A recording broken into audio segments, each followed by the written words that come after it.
जब भी देश की सरकारों की बात होगी, आप देखेंगे कि कांग्रेसी चमचे पूर्व पीएम मनमोहन सिंह के नाम पर फुटेज खाते हैं।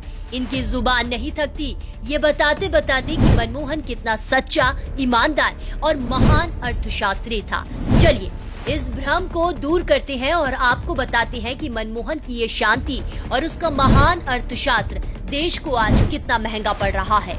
बात है 1991 की।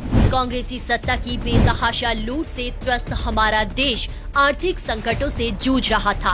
तब इसी अर्थशास्त्री मनमोहन ने वित्त मंत्री रहते हुए 40 करोड़ डॉलर के एवज में 47,000 किलो अर्थात 47 टन देश का सोना गिरवी रख दिया। उसके बाद जो बजट इसने पेश किया उसमें इस महान अर्थशास्त्री ने राजीव गांधी फाउंडेशन को 100 करोड़ रुपए देने का ऐलान किया। यही नहीं, जरूरत पड़ने पर और 250 करोड़ देने का भी ऐलान किया था। ऐसे वक्त में जब सोना गिरवी रखकर देश चलाने की नौबत थी, तब मनमोहन क्या देश के अरबों रुपए गांधी परिवार के फाउंडेशन को दे रहा था? क्या इसका जवाब किसी चमचे के पास है?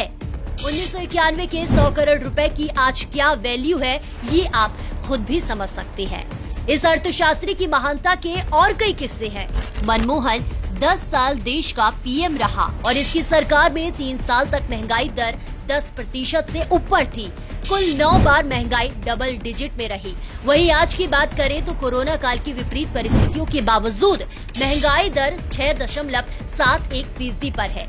यही नहीं, मनमोहन सिंह ने पीएम रहते हुए 2013 में भी देश का 500 टन सोना गिरवी रखने का पूरा इंतजाम कर लिया था।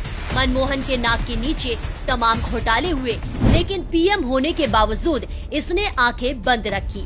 पावर में होने के बावजूद गलत होने देना, घोटालों को अनदेखा करना कौन सी ईमानदारी है?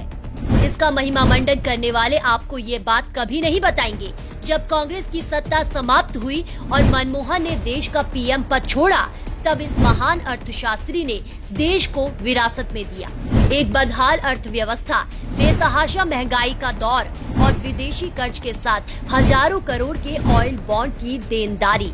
अंत में आप जब भी मनमोहन को याद करो, एक बात याद रखना, चमचों के इसी महान अर्थशास्त्री ने अपनी और कांग्रेस की लाज बचाने को कहा था।